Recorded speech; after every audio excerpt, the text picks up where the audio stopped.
Okay, so we've got some money burning a hole in our pockets. We don't need that money, evidently, for heavy vehicles quite yet, although that will likely change when we head into the pro world, if I had to guess. But for Supercross, just also like to get Golden National at some point. But for Supercross, oh boy. This is a field.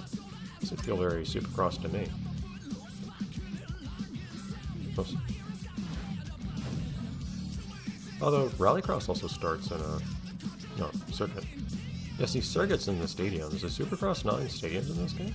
Supercross was without exception in stadiums back in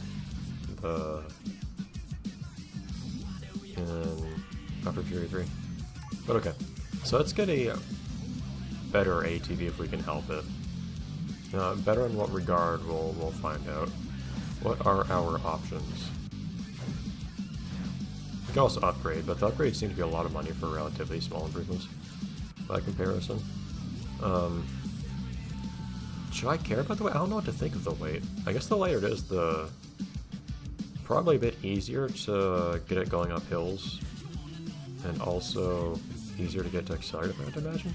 Horsepower and cornering are the two things that kind of obviously the two things I worry about. They're the only two other stats. The stats have been greatly simplified in this game, which is kind of weird. But okay, so here's what we have so far: 38 and 6, basically. This gives me better cornering without a big drop in power. I probably don't want really bad cornering like that. It's also not that big of an increase in power. Is heavier? Is that a good thing?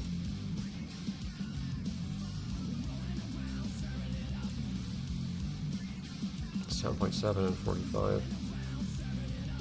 I wish you could compare your stats. I thought you could compare your stats in the menu in Upper Fury 3. Like, my price range right now... Oh, wait. I can buy everything right now. Oh, okay. These cap out at pretty cheap, it turns out. That's weird. Oh, Pro. Does that mean I can't use it in these races or something, or what? Lots of these are called Pro, actually. How's that work? It's like, this looks like a thing I'd like. But am I allowed to use it here? So what am I allowed? I'm not sure, so... 2, 3... So I only have 3 other options, really, if I can't use those ones called Pro. Better cornering would be good. I don't want to lose cornering. 39, 4.6. That still has worse cornering. And I'm going to want a better bike regardless at some point. So we know the cost increase is kind of linear, which makes me think that each one is successfully better, but I don't know if that's really true. Like, I'm more interested in this personally than I am in either of these. I want that better cornering really badly. Actually, no, I want this one the most. I don't really want the marginal increase in horsepower. I want the high horsepower and good cornering. I can either successfully get worse at cornering. Okay, so I can buy this. Can I use it? Am I allowed to just use this pro vehicle against everyone else in my not pro tournament?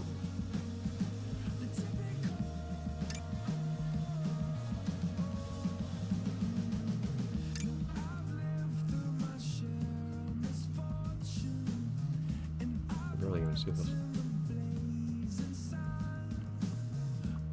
Oh yeah, I can't rotate. My sticks aren't working these days. I don't know why. It's very strange.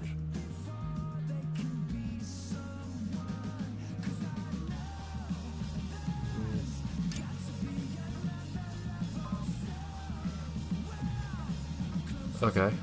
I don't know if I want to worry about upgrading these yet or not. Look how marginal these increases are.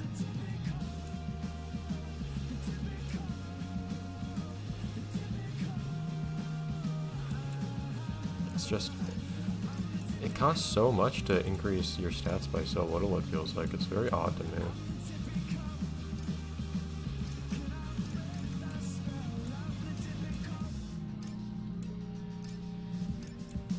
Even this really fancy prototype thing that I have to unlock doesn't seem to really do much of anything. If you add all these together, it probably adds up to a lot, but... Oh wow, that's actually a big bump to your cornering, oh my god. Oh my god! Well shoot, that's probably the idea. You probably get a bike with really high horsepower, and I didn't realize that your cornering could actually be upgraded that much, that's insane. Your engine... Okay, your horsepower can't be increased by that much. It really can't. But your cornering can be improved a ridiculous amount. In brakes, you just have to see what the difference feels like, I guess. But my god, okay, maybe I should have... Now, granted, that's insanely expensive, 20,000, but like, it just makes your bike way better.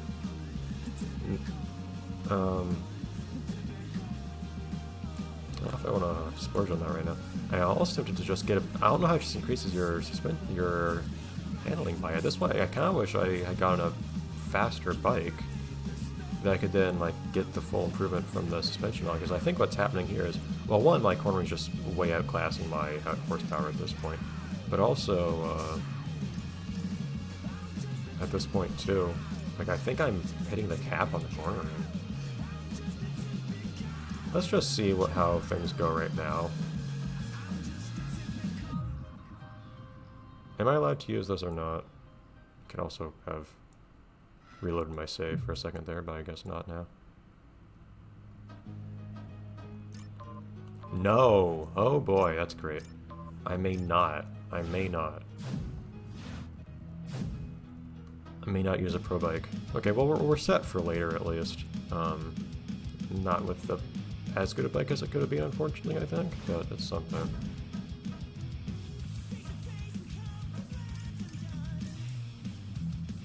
Oh my gosh, that increases by... At this point, okay, so knowing that I could increase my handling by a lot, sorry for making this whole episode just this. That's a pretty small increase in your power, or a pretty big decrease in your cornering. Yeah, no, that doesn't feel worth it. But man, so I just have to spend a whole lot of money getting marginal upgrades in my horsepower or what? I'm actually not entirely clear on what the path to getting better amateur performance here is now. Because yeah, I can pay a lot to marginally increase my power here. But it's kind of a lot. At this point, I'm not going to be in amateur for much longer, although, granted, I buy this once, I can use it forever, right? If I understand correctly, so maybe this won't be worth it. Maybe I should do that.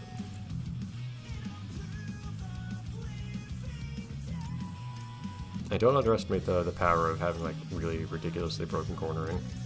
I could go for the ridiculous suspension right now if I really wanted.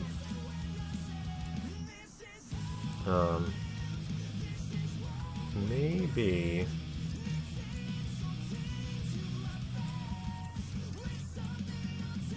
Maybe I should go for the Stage 2 engine, because that's a pretty big increase compared to anything else. And also go for the Stage 2 suspension.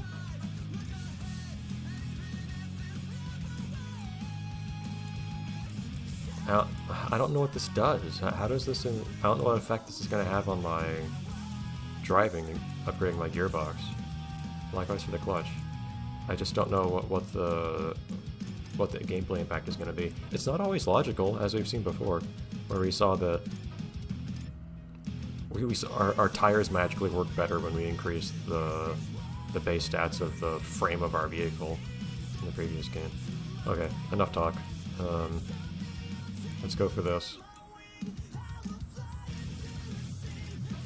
You can like see preview what all your stat increases will be like doing this, which is kind of nice. So there's that. Is there anything more I want to do on my engine?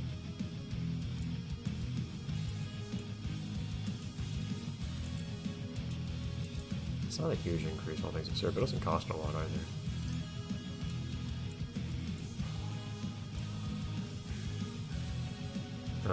But I believe I'll be able to use this on any ATV. That's probably why I'm putting so much into this right now. It's an investment. Yeah, I think I'll go with that. It's a lot of money, but...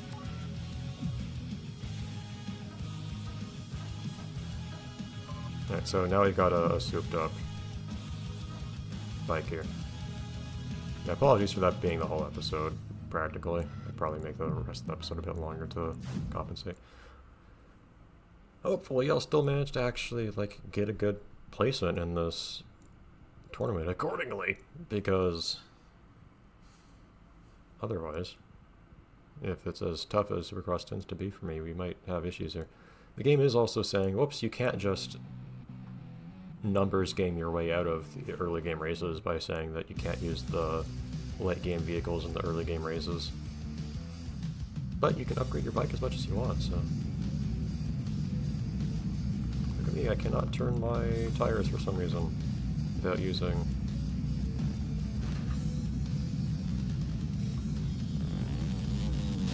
Aha! Suckers. First time I pulled that off properly. Yeah, no kidding, I had the whole shot. Oh man, I took that turn pretty cleanly too. Oh my god, yeah, this thing just turns. Oh my god. Oh yeah, we have preload, that's mechanic again. There's so much more stuff to do, to worry about when you're in a bike. Yeah, there we go, that's got me to start sliding just slightly. But yeah, I can turn really hard on this thing. There's also just the fact that this is, you know, compared to a heavy car, or heavy truck, so.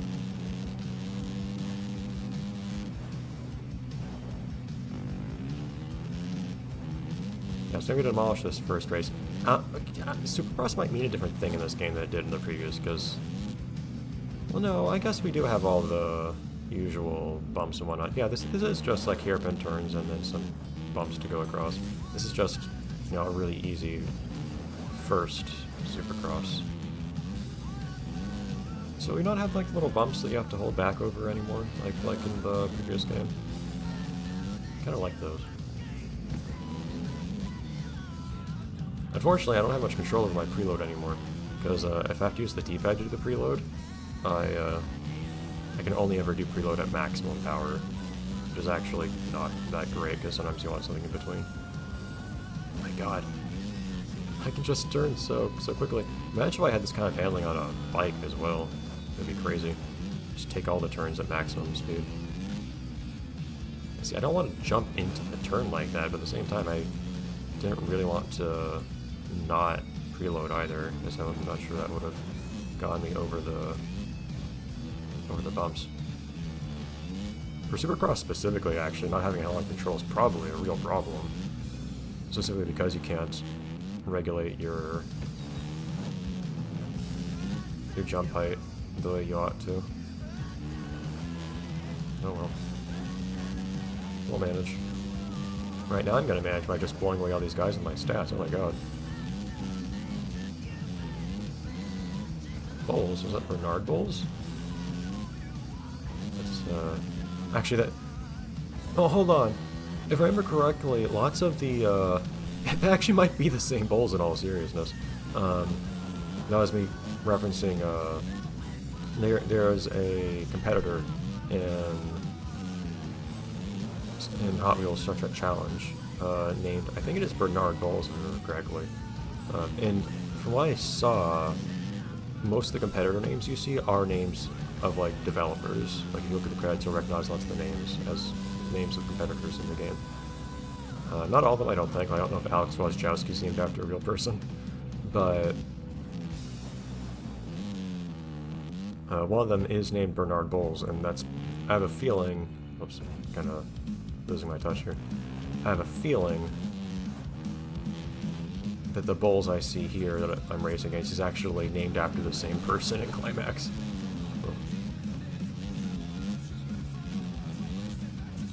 So I was joking for a second, funny, similar name, but no, it actually probably is literally the same name coming from the same source material. Give me money.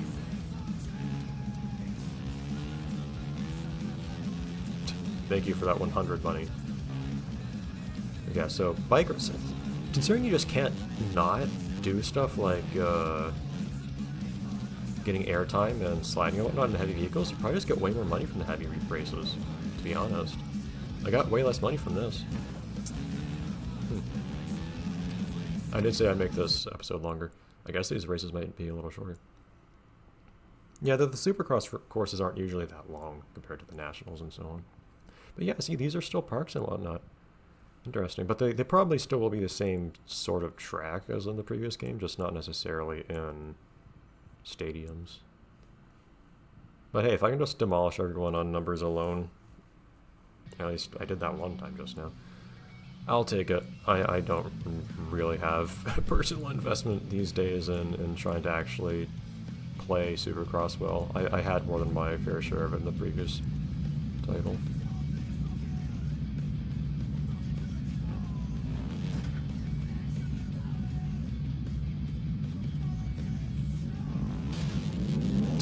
I was off the track, the game said.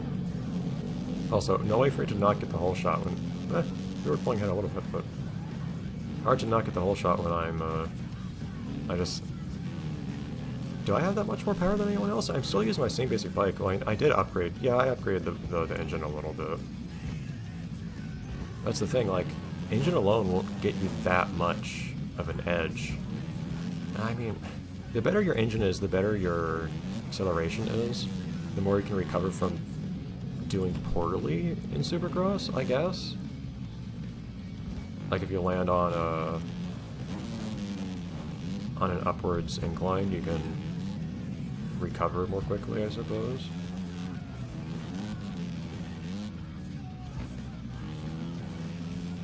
And I guess you do get up to a higher speed on the short straightaways where you actually do have a chance to go fast. The cornering definitely matters in this setting too, though.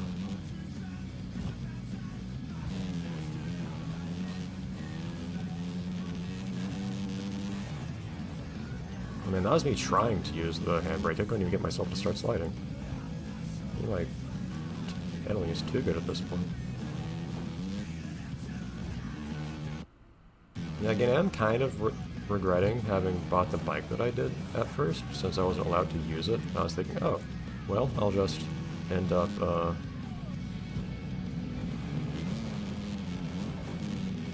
I'll just be set for the pro stuff when I get to it. But it didn't quite work out that way because I realized, oh, I could have gone a bike that was faster with pretty much the same handling after upgrades. I just didn't realize that the handling was so much more upgradable than the engine is. And Offroad Fury 3 had pretty much the same thing, where every bike you buy, each successive one is like more expensive, but their stat balances are so different that you don't you won't necessarily at all be happy with a heavier bike. I actually have a really hard time doing like hard turns. That's really weird. I can try and use the handbrake and everything, but it's like I don't even start sliding at all. It's like it's not doing anything. It's R1, isn't it?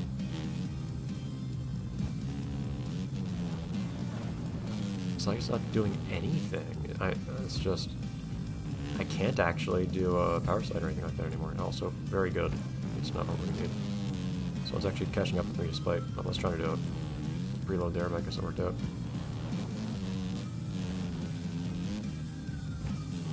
Yeah, I'm just winning on stats right now. I'm not playing well. But hey, if it's what works... the thing is, I didn't feel like I actually beefed up my bike that much. I'm using the starting bike. But, well, And I didn't increase my horsepower by that much, didn't feel like, but I guess everyone else is using pretty much the same bike. Maybe with some upgrades, though. In which case, well. But, also, on top of that, I do have really expensive suspension that allows you to take these turns unusually quickly.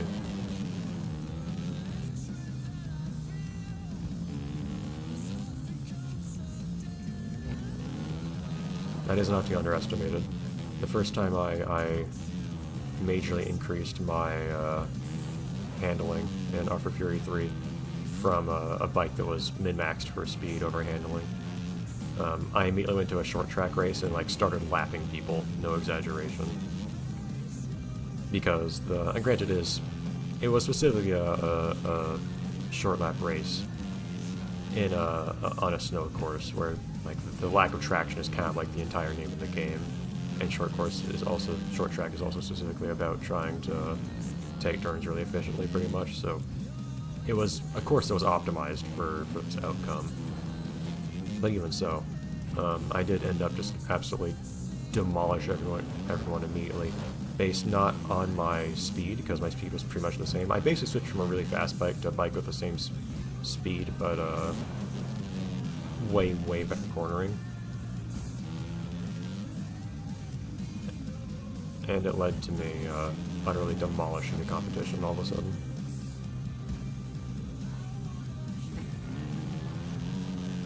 But yeah, that's why that experience is why I put a lot of stock into handling in this game when I'm weighing different vehicles, because I do realize that being able to outmaneuver your opponents is actually a big deal.